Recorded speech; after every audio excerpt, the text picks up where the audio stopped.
Are, ang ating igigisa na ampalaya. Lalagyan po natin ng itlog. At tari po yung kamatis. Ayan.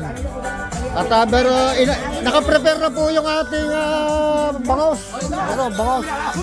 Balot na. May palaman na po yan. Tapos, tinola natin. Ang lakas ang apoy. Paray.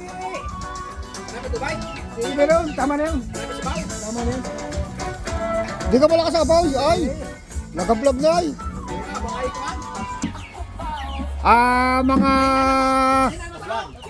Mga kasenyor, habang nag-aantay po tayo, mga lutuin tinola. At sa Special Rodil naman, ay naman nagluluto ng inihaw na bangos. Ay habang nag-aantay, sumama ho yung aking apo. Hello. Ay magtutungit-tungit muna. Ayan na, magtutungit-tungit habang nag-aantay. Si Kasenyor Mel, si Kasenyor Lodi at saka si Kasenyor MVP, most valuable player. Ang intermediate. Binuksan ka pa eh. Yan ang gusto ko.